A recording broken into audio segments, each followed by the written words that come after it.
복음 충만교회 서재영 목사입니다. 오늘 저는 열왕기하 5장 20절에서 27절과 누가복음 12장 10절 말씀을 중심으로 게하시의 죄, 나만 이야기 제5차 말씀을 증거하고자 합니다.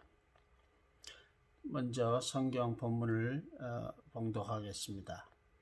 하나님의 사람 엘리사의 사환 게하시가 스스로 이르되 내 주인이 이 아람 사람 나아만에게 면하여 주고 그가 가지고 온 것을 그의 손에서 받지 아니하였도다.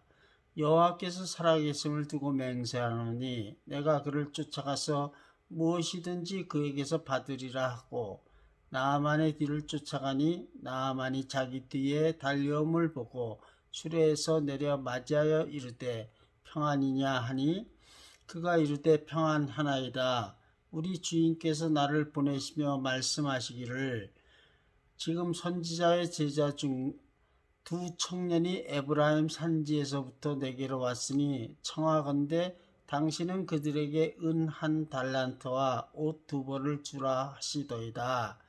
나아만이 이르되 바라건대 2달란트를 받으라 하고 그를 강권하여 은 2달란트를 2전대에 넣어 매고 옷 2벌을 아울러 2사환에게 지우매 그들이 게하시 앞에 지고 가니라. 언덕에 이르러서는 게하시가 그 물건을 2사환의 손에서 받아 집에 감추고 그들을 보내 가게 한 후 들어가 그의 주인 앞에 서니 엘리사가 이르되 게하시야 내가 어디서 오느냐 하니 대답하되 당신의 종이 아무데도 가지 아니하였니라 하니라. 엘리사가 이르되 한 사람이 수레에서 내려 너를 맞이할 때 내 마음이 함께 가지 아니하였느냐. 지금이 어찌 은을 받으며 옷을 받으며 감람만이나 포도원이나 양이나 소나 남종이나 여종을 받을 때이냐. 그러므로 나아만의 나병이 네게 들어 네 자손에게 미쳐 영원토록 이루리라 하니 게하시가 그 앞에서 물러나오매 나병이 발하여 눈같이 되었더라. 열왕기하 5장 20에서 27절 말씀. 누가복음 말씀을 읽어드리겠습니다. 누구든지 말로 인자를 거역하면 사하심을 받으려니와 성령을 모독하는 자는 사하심을 받지 못하리라. 누가복음 12장 10절. 어떤 비서가 10년을 개인 사업체 사장을 섬겼는데 내내 성실하게 일하다가 일을 잘하다가 어느 날 사장 모르게 거래처로부터 뇌물을 받은 것을 들켰는데 사장이 회사 돈은 축내지 않았고 그 비서가 오랫동안 자신의 굳은 일을 많이 처리했던 점을 감안하여 그 비서를 감옥에 가게 하지는 아니하고 퇴직금은 주지 않고 사직서만 받고 회사를 떠나게 했습니다. 이 비서가 사장 몰래 뇌물을 받은 점에 대해서 어떻게 생각하십니까?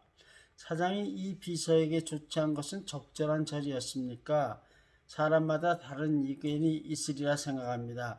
오늘 우리는 본문에서 엘리사가 게하시에게 내린 조치에 대해서 함께 생각해 보고자 합니다.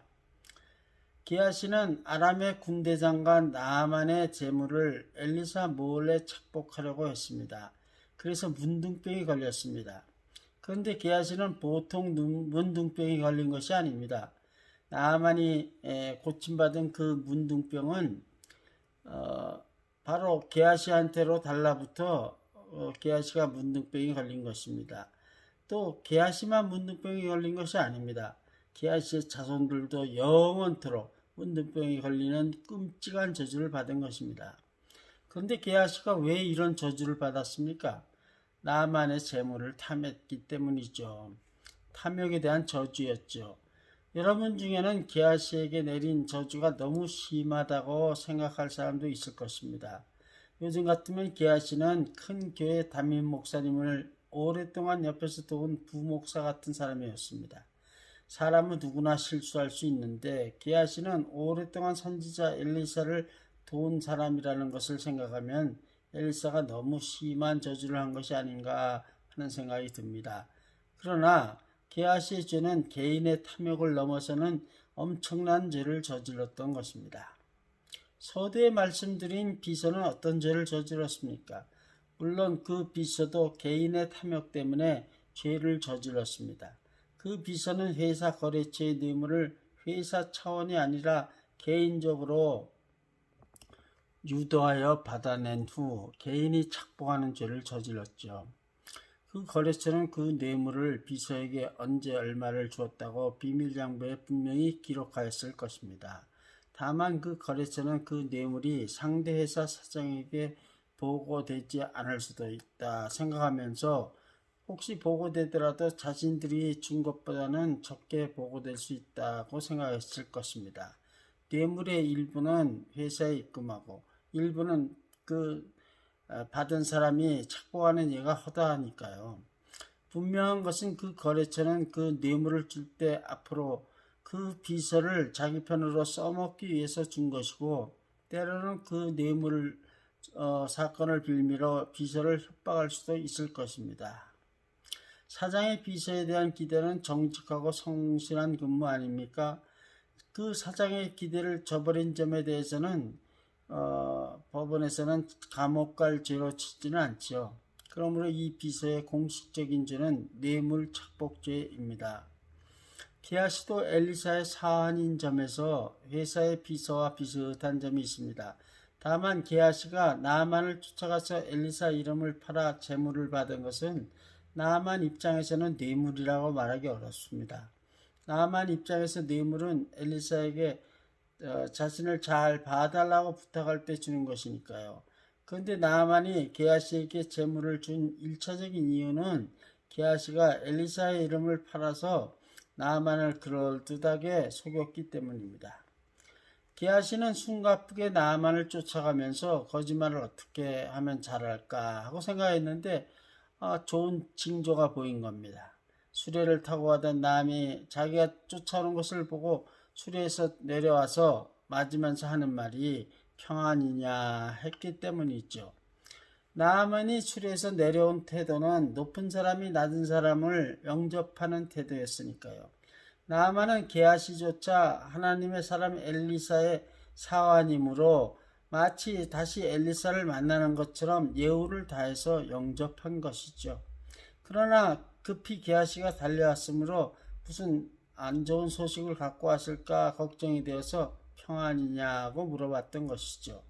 나아만은 갑자기 쫓아온 자신을 보고 걱정스러운 낯빛이었지만 의심하는 낯빛은 아니었죠. 게하시는 일이 잘 풀릴 것을 예감하며 평안이니이다 하고 답하며 준비한 거짓말을 청산유수처럼 쏟아냈죠. 게하시는 나아만에게 지금 선지자의 생도 중에 두 소년이 에브라임 산지에서부터 왔으니 청컨대 당신은 저희에게 은 1달란트와 옷 2벌을 주라 하시더이다 라고 말하며 나아만을 속였습니다. 그러면 나아만은 게하시의 이 말을 100% 진실로 받아들였을까요? 먼저 나아만이 100% 거짓으로 받아들였다면 자신의 사한 둘에게 엘리사의 집까지 요청한 은과 옷을 배달하고 엘리사가 정말 그런 요청을 했었는지 확인하고 오라 하는 말을 게하시 앞에서 했을 것입니다. 그리고 게하시의 안색이 혹 변하나 안 변하나를 확인하려고 했을 것입니다.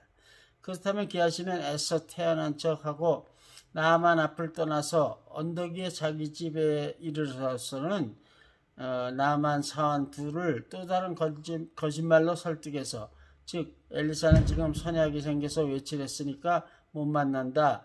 지금 여기서 잠깐 쉬었다가 아만에게 돌아가라. 내가 잘 선물을 엘리사에게 드릴 것이다. 하고 말하라고 설득했을 것입니다. 그러면서 동시에 그 두 사람에게 작은 뇌물도 주면서 나아만에게 돌려보냈을 것입니다. 그런 계획은 게하시의 순발력으로 준비 없어도 만들어졌을 것입니다. 그러나 그렇게 일이 진척되었다 하더라도 나아만의 사원들이 게하시의 희망대로 나아만에게 보고할지는 미지수죠. 그래서 게하시는 나아만이 멀리 떠나려 할 때까지 불안에 떨었을 것입니다. 생각해 보십시오. 만약에 그 나만의 사한 둘이 게하시의 설득대로 행하지 않고 엘리사의 집까지 갔다면 게하시의 계획은 수포로 돌아가고 게하시는 엘리사로부터 문둥병 저주에 상응하는 벌을 받았을 겁니다.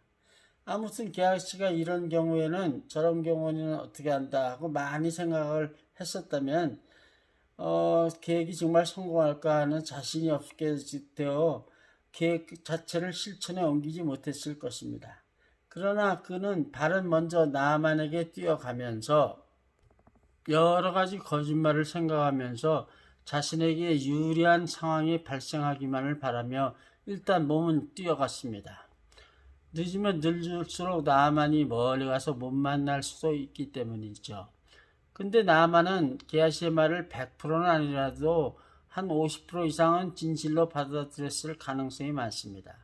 다만 나아만은 엘리사가 조금 한심하다고 생각했을 것입니다. 왜냐하면 방금 전에 엘리사는 사실은 하나님의 이름으로까지 맹세하면서 예물을 하나도 받지 않았는데 하루는커녕 1시간도 지나지 않아 물질이 필요하니까 좀 달라 하고 얘기하는 거 아닙니까? 하나님의 선지자라 하면서 어찌 1시간 앞도 미리 바라보지 못하는 그런 것인지 이해가 안 되며 또 자기 말을 그래서 번복하나 생각했으니까요. 그래도 나아만은 엘리사에게 얼마라도 은혜 갚을 기회가 생겼다 해서 오히려 감사했을 것입니다. 한심하다는 생각은 잠시였고 오히려 감사하다는 생각이 컸으므로 나아만은 게하시가 요청한 은 1달란트와 옷 2벌 대신에 은은 2달란트를 주면서 가고 가라 하는 너그러움을 보였던 것입니다. 그것도 말도 타지 않고 빈몸으로 달려온 게하시를 보고 자신의 두 사안에게 지고 가게 하는 호의도 베풀었죠. 나만에게 감사합니다 라고 말하고 등을 보이며 떠나는 순간부터 게하시는 자신의 멋진 거짓말로 이렇게 번 재물을 어떻게 쓸까 하며 회심의 미소를 지었습니다. 감람안도 사고 포도원도 사고 양도 사고 소도 사야지. 물론 남정도 한 3명쯤 사고 여정도 2명은 사야지. 괜히 선지자들이 2명 왔다고 그랬네. 4명 왔다고 그럴걸. 언덕 위에 내 집까지만 이렇게 표정 관리를 하면서 가자. 이렇게 돈 벌기가 쉬운 걸 그동안 너무 바보처럼 산 거 아니야? 게하시는 언덕 위에 자기 집에 이르자 두 사환에게 여기다 내려놓으세요. 그 다음은 내가 처리하겠습니다. 무거운 것 갖고 오느라고 수고하셨습니다. 네, 음료수 한잔하고 가세요. 그리고 빠이빠이 하고 그들을 배웅했습니다. 그런데 하나님은 엘리사에게 게하시의 일거수일투족을 샅샅이 다 보여줬던 거 아닙니까? 엘리사는 게하시에게 회개의 기회를 줬습니다. 내가 어디서 오느냐? 그러나 게하시는 오리발을 내밀었습니다. 종이 아무데도 가지 않았습니다. 하나님의 아담에게 물으셨던 것과 똑같이 회개를 촉구하는 질문이었죠. 아담아, 네가 어디 있느냐? 그 결과는 엄청난 형벌이었죠. 나만의 문둥병이 내가 너에게 들어 네 자손에게 미쳐 영원히 이르리라. 하나님은 게하시에게 왜 이런 끔찍한 형벌을 내리셨을까요? 게하시죄는 탐욕으로 인해 개인적인 욕심을 채우려고 엘리사와의 주종관계를 무너뜨린 도덕적 차원의 죄가 아닙니다. 하나님의 구원 계획을 방해한 죄입니다.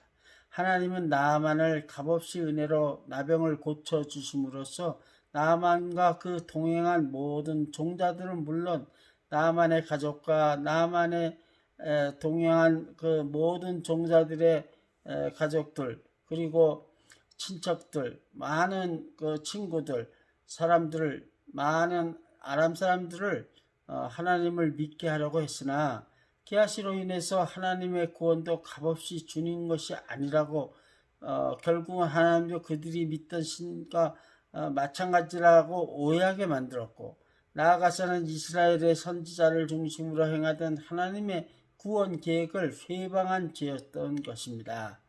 하나님은 우리의 죄를 용서하시는 자비로운 분입니다.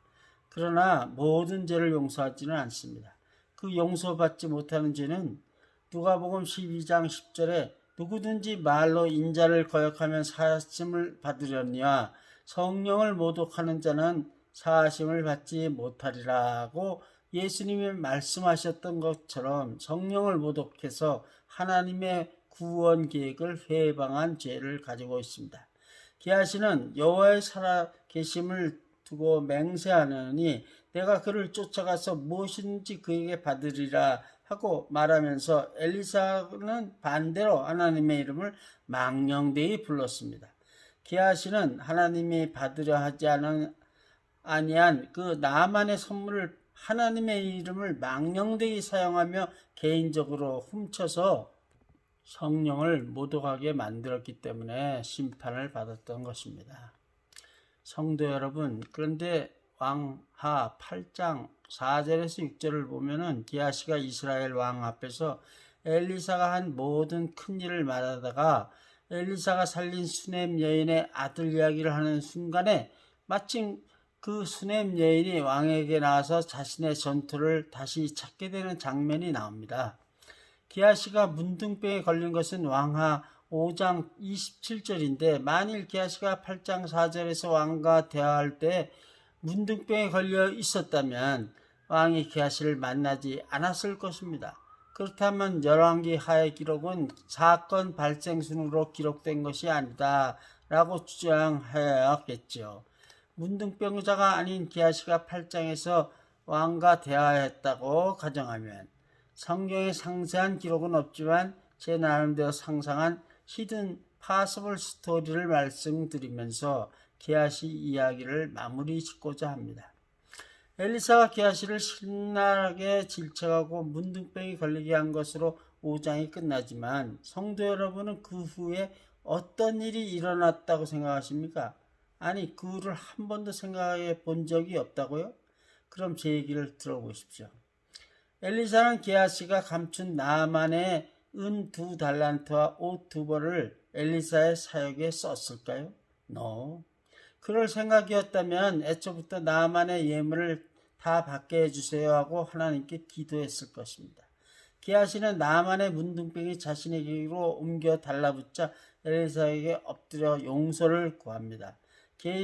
게하시가 처절하게 회개하며 용서를 구하자 엘리사는 다시 하나님께 기도합니다. 하나님, 게하시를 어떻게 할까요? 하나님은 말씀하십니다.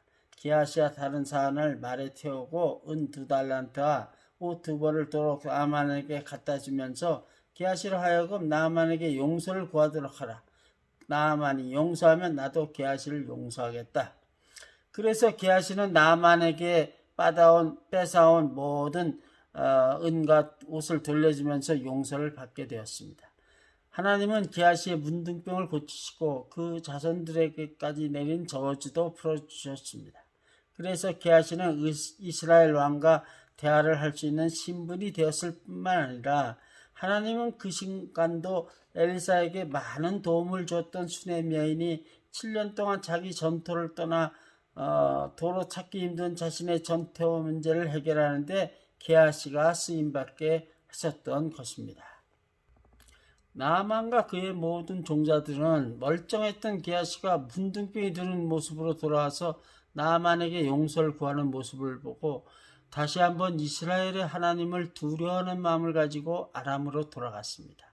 나만과 그 종자들이 비록 잠시였지만 하나님의 구원도 값없이 주는 것이 아니라 그래서 결국 하나님도 그들이 믿던 신과 마찬가지라고 오해하였던 것을 다시 회개하였습니다.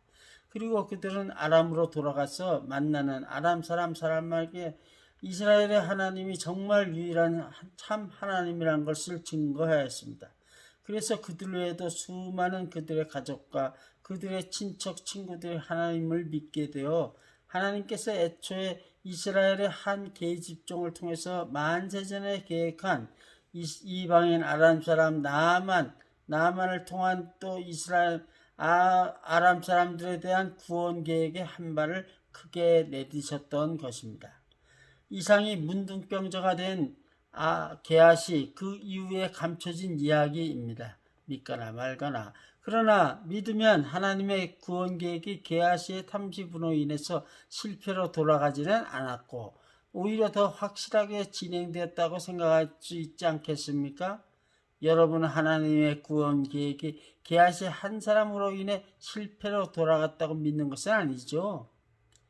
말씀을 몇 개로 하겠습니다. 성도는 하나님께서 게하시를 문둥병 심판을 하시는 이유가 게하시가 자신의 탐욕으로 인해서 나아만과 그 종자들에게 하나님의 구원도 값없이 주는 것이 아니므로 결국 하나님도 그들의 믿던 신과 마찬가지라고 오해할 수 있게 만들었기 때문이라는 점을 잘 깨달아서 잘 믿다가도 막상 죽을 때는 구원받지 못하는 일이 없도록 성령을 모독하는 죄를 범하지 말아야 합니다.